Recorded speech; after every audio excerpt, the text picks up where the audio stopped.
Estamos y le damos la bienvenida y los buenos días a Néstor Dafinotti. ¿Qué tal? Mario Sadras te saluda, buen día. Buen día Mario, ¿cómo estás?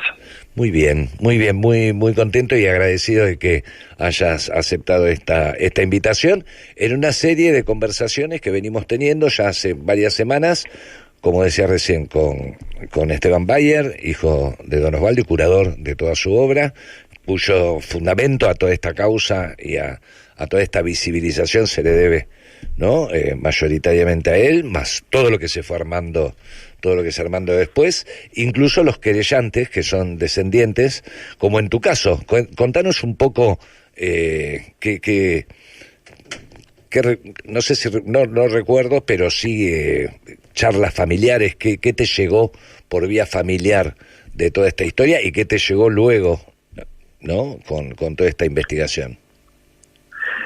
Bueno, en realidad, tal cual lo decís vos, esto tiene que ver con toda una investigación de Osvaldo Bayer, que durante décadas tomó como bandera la reivindicación de estos muchachos fusilados en 1921, y bueno, a través de las investigaciones de él, y tal vez un poco antes, en mi familia de niño, yo fui criado en un ambiente donde no me llegó lo que la sociedad hacía con aquella gente que era señalada, era discriminada, era, yo diría, acusada de vandalismos y de cosas como casi siempre los dueños del poder describen de quienes no están de acuerdo con ellos, ¿no? Uh-huh. Entonces mi madre, sí, mi abuela, viuda de Albino Argüelles, que es de la persona, mi abuelo, uh-huh, que es de quien tengo que hablarte en este momento, es uno de los dirigentes que fue muerto, y por ende mi abuela con su nenita, llámese Irma, mi madre, uh-huh, recién nacida, a la que no llegó a conocer su padre, fue desde niña en el barrio de Parque de los Patricios una familia considerada anarquista.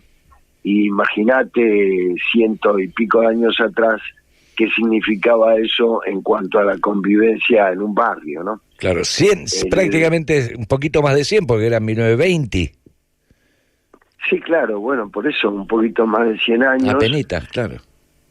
Claro, era un siglo atrás, uh-huh, imagínate lo que significaba, claro, una mujer que en realidad debiera contarte un poquito, Mario. Sí. Mi abuela se llamaba Clara Irene Labat, uh-huh, pero los Labat, y no tiene nada que ver con Argüelles, que es mi abuelo el fusilado, uh-huh, era una familia socialista del Parque de los Patricios, constituida por 5 hermanos y 2 hermanas, todos socialistas, y el mayor de ellos, Juan Pedro Labat, llevaba la Casa del Pueblo, o sea, el eje del Partido Socialista en la Argentina, el cuartel general, llevaba a su biblioteca el nombre de Juan Pedro Labat.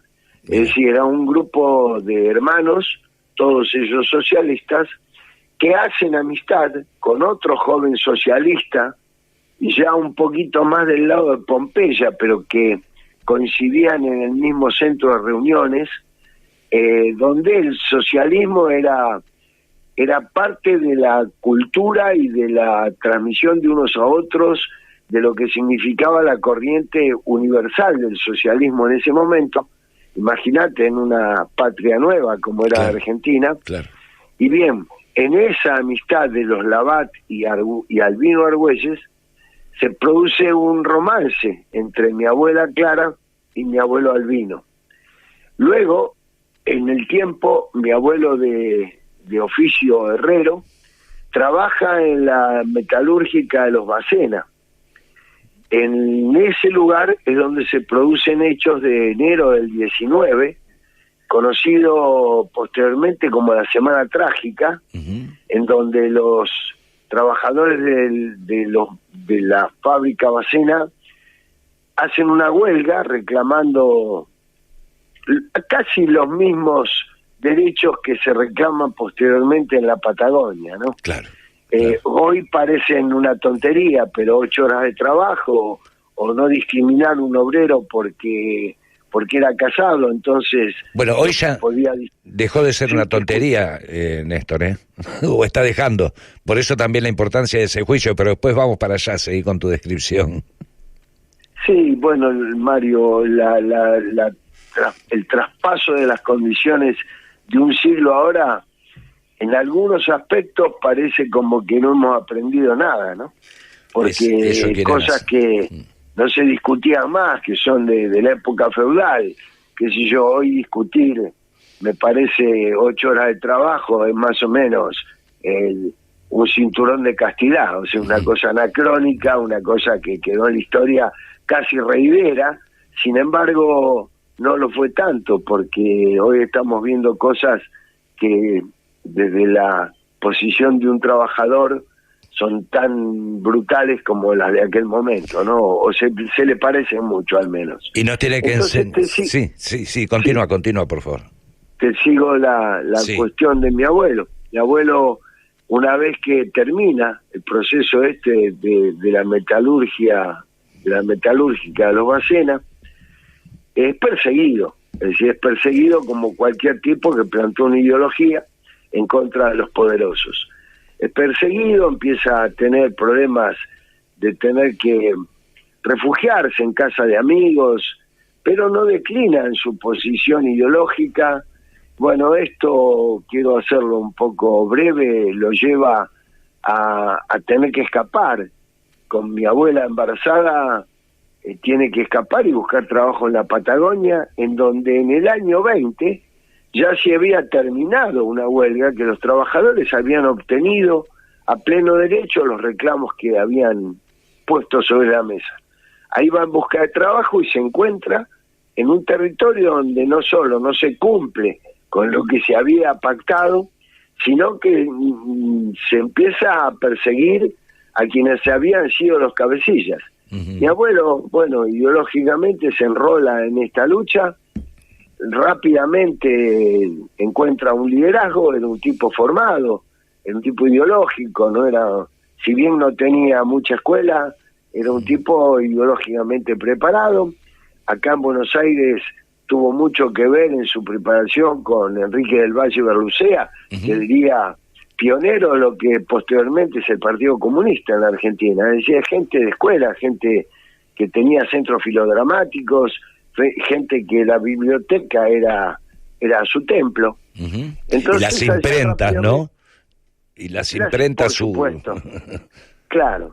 Su liturgia. Mirá, tocaste un tema puntual, porque justamente en los alrededores del Parque de los Patricios, allá en la avenida Almafuerte, había una imprenta de alguien que no recuerdo el nombre, pero una familia muy allegada, mi abuela Clara, que era imprentero y que también ayudaba en la difusión de cuando había grupos filodramáticos, que en realidad esos grupos filodramáticos no solo desparramaban cultura, sino también unión entre los que pensaban de igual manera en una sociedad distinta y más justa que la que habitaban, ¿no? Claro, estamos hablando de la Argentina del centenario, ¿no?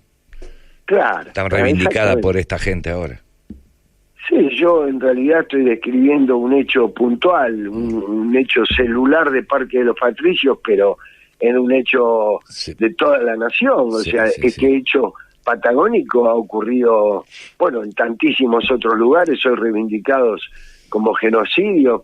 Puedo hablar de Napalpí, pero de muchos otros, ¿no? De las madereras, de los hacheros, la Forestal del Norte, que fue ahí contemporánea, ¿no? Claro, por supuesto. Por eso digo que esto no era un hecho aislado, sino que un hecho sistematizado en cuanto a qué sociedad se pretendía en latifundios, terratenientes y corporaciones, ¿no? Ahí dijiste una palabra que para mí es clave en el juicio, que tiene que ver con lo de la sistematicidad, ¿no? Que hay que demostrar la sistematicidad, y porque justamente se dio en el marco de otras masacres, y que en manos de un gobierno democrático esa sistematicidad lo acerca más a un crimen de lesa, ¿no? Claro, pero eso, Mario, tiene que ver, por supuesto, desde el punto de vista de llegar a declarar esto como como crimen de lesa humanidad, es muy, yo te diría, de ámbito jurídico, pero la cuestión es que esto no era un hecho aislado, es de público conocimiento. Entonces, volviendo un poquito al relato de qué ha hecho Albino Argüelles en la Patagonia, y bueno, se juntaron todos los que en aquel momento... Mira, hay un periodista allá al sur de San Julián, Polo Walker, que algún día me corrigió y me dijo, esto no fue una huelga, fue una revuelta de los trabajadores. Y es cierto, porque la huelga pone el principio a la cuestión, pero luego los poderosos no aceptan una huelga porque lastimaba intereses, entonces comienza una represión que lleva a los obreros a tener que refugiarse, a tener que levantar a otros obreros de distancias lejanas, que las distancias allá te imaginás que no son un suplido, había que cabalgar de noche, día, con el frío patagónico, con el viento, y sin embargo esto después se transforma en una revuelta que, volviendo a la metodología, un gobierno como el de Irigoyen alienta y envía al sur a las Fuerzas Armadas, o sea, a un conflicto interno que, bueno, mandan las Fuerzas Armadas con distintas articulaciones, con permiso, diría, solapadamente, como para promulgar artículos y decretos que permitían hasta el fusilamiento, que permitían el avasallamiento de derechos de obreros que no reclamaban más que un botiquín en español. Siempre cuento esto porque mucha gente piensa que es una fantasía, pero es que lo que pedían era muy tan simple como tener un día de descanso, poder formar una familia. Pero esto realmente creo es un tema que ya la gente lo conoce y mucho. Entonces me gustaría volver al tema puntual de mi abuelo como el líder, junto a gente, fíjate, Facón Grande. Facón Grande es un entrerriano que ni siquiera es un obrero. Facón Grande es un dueño de una flota de carros que era el transporte en aquel momento, ¿no? Claro. Yo diría que cortar bueno, lo estamos viviendo. Cuando se corta el transporte, se corta una arteria principal de toda la producción. De todo el circuito, claro. Claro, entonces adhirió a los muchachos y lo matan humillándolo de la manera que, vuelvo al término de sistematizado, ¿no? Claro. 4 balas, un gesto, sepulturas cavadas por los propios obreros que iban a ser fusilados, rescatados algunos porque eran los únicos de buen oficio, por ejemplo un mecánico. Claro. Entonces no entrevistamos al bisnieto el otro día del mecánico. Bueno, esto también es interesante porque yo los escuché con... No me sale el nombre ahora. Con la hija de Soto, sí, con Isabel, que hermosa. Por supuesto nos conocemos, hemos estado reunidos. Es más, mi madre, y voy ahora a la hija de Albino Argüelles, mi madre, Irma Dora.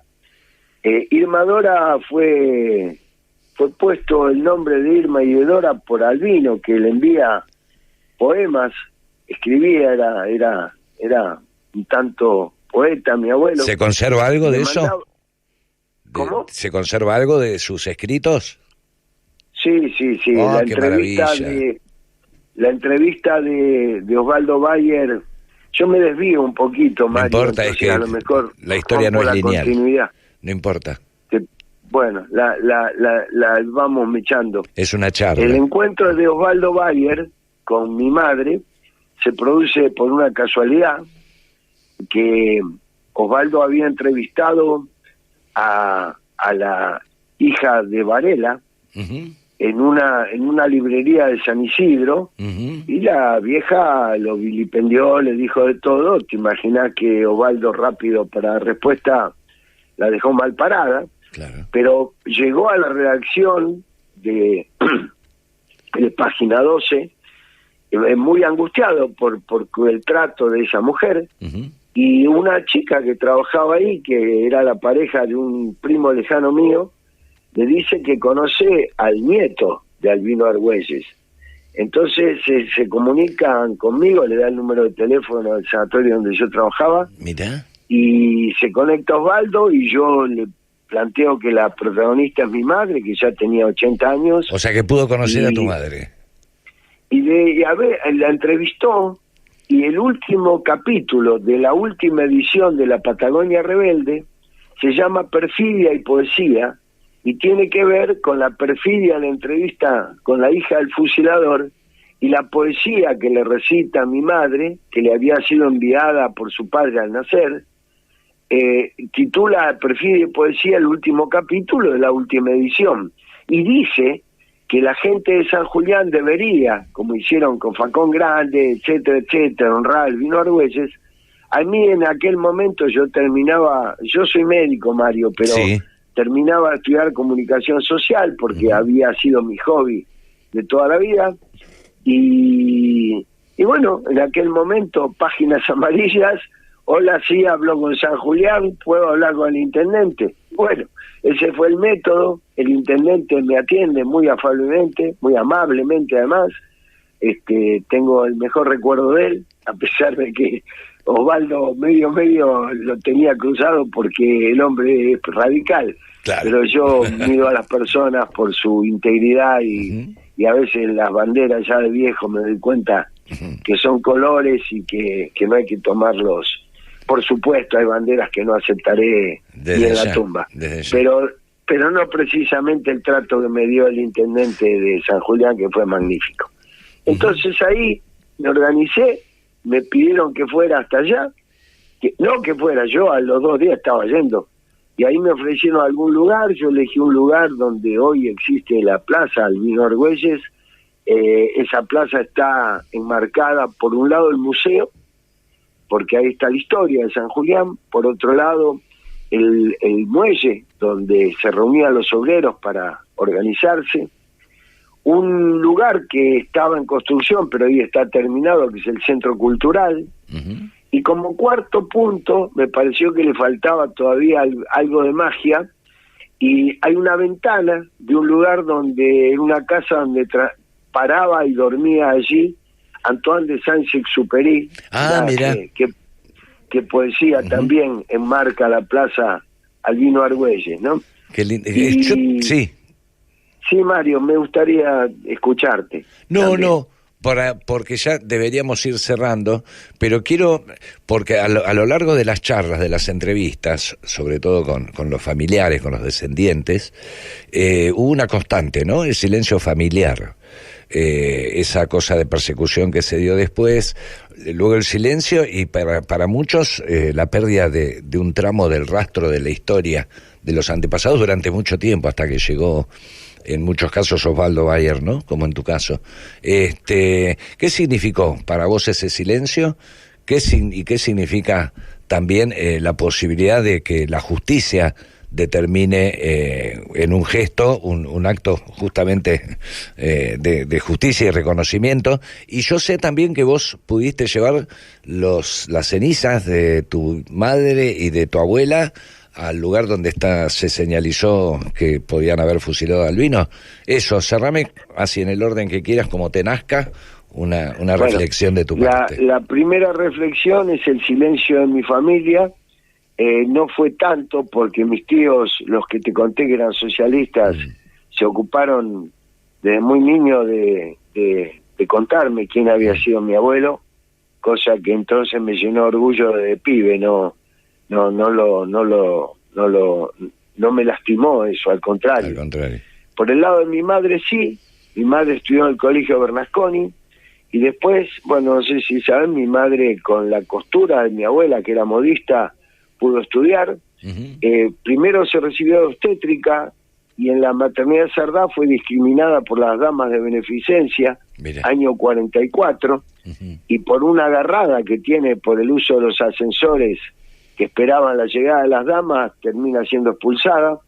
Pero claro, prontito, enseguida, diría, el advenimiento del peronismo y mi padre, que era médico de la maternidad de Sardá, el primer decreto que la Fundación Eva Perón promulga es la reincorporación de mi madre. Mira. Y ella sí sufrió discriminaciones sobre todo cuando se dieron cuenta que su apellido era Labat, pero en realidad era hija de Albino Argüelles, ¿no? Claro, sí, eso fue lo único que a mí me salpicó, me tocó un poquito, pero nunca tuve discriminación alguna de ninguna naturaleza, y al contrario, como te dije, siento profundo orgullo del abuelo que tuve.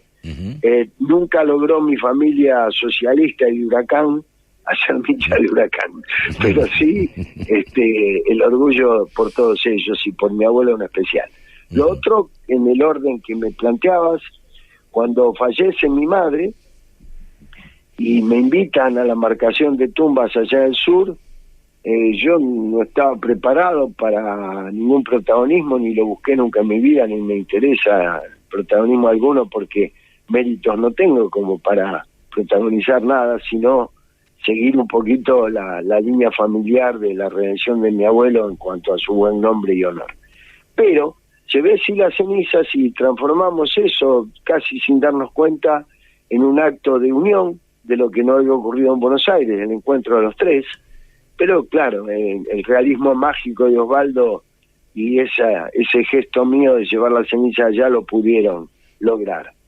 Y bueno, esto es un poco el resumen, y ahora vamos porque estos hechos de 1.500 trabajadores, pensá que mi abuelo tenía 25 años, 1.500 trabajadores fusilados por el ejército argentino, no fue una banda. Claro. Cuando pienso que los poderosos son los mismos, los apellidos son los mismos, no sé si realmente aquella huelga cambió el rumbo de la historia o no, porque como te digo, la anónima es la misma que ahora, aunque de anónima no tiene nada, porque claro, todos son los mismos conocidos de son siempre. todos borrachos conocidos, nada de Alcohólicos Anónimos. Sí, de anónimo no tiene nada, pero bueno, tengo la suerte de que el supermercado de la Anónima de San Julián está en una calle que hace muchos años atrás, cuando era de tierra aún, le pusieron Albino Argüelles, algún concejal de allá.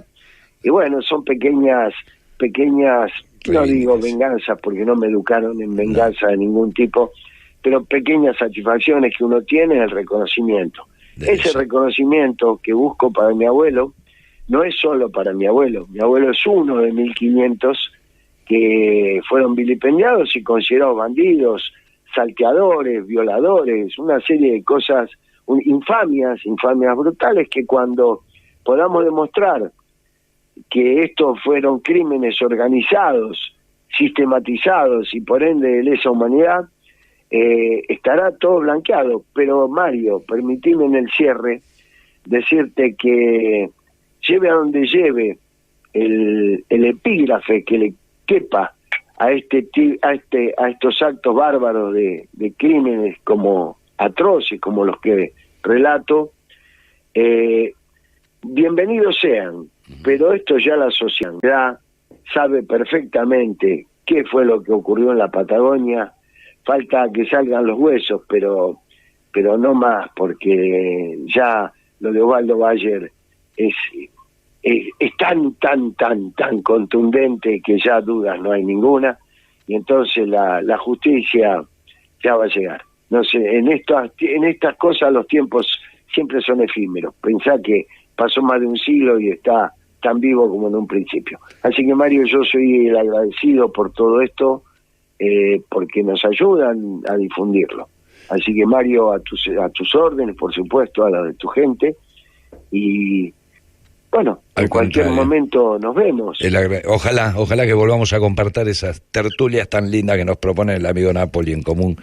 Bueno, y en la próxima seguramente de aquello que fue la inauguración de la plaza en San Julián y de aquella marcación de la tumba y la entrega de las cenizas para unir a los tres, tengo un video que hice algunas copias, así que uno es tuyo, Mario, para cuando nos veamos en la próxima oportunidad. Te lo agradezco mucho. Y bueno, las generaciones posteriores convirtieron en consigna eso de que a donde vayan los iremos a buscar, y no solamente en este caso estamos hablando de espacio, sino que estamos hablando de tiempo. Por más que hayan pasado 100 años, ahí lo fuimos a buscar, y eso es alentador también. refrendando lo último que te decía, que los tiempos en estas cuestiones no se miden con el calendario. Claro. Los tiempos se miden con la memoria y la memoria está más fresca que nunca. Ese va a ser el título del video. Bueno, un abrazo muy grande a tus compañeros de la gestión esta, y estoy acompañándolos y ustedes a mí. Un abrazo grande. Mario. Néstor Daffinotti, el doctor Néstor Daffinotti, una encantadora persona, nieto de Albino Argüelles, uno de los dirigentes que promovió lo que terminó conociéndose, gracias a don Osvaldo Bayer, como la Patagonia Trágica.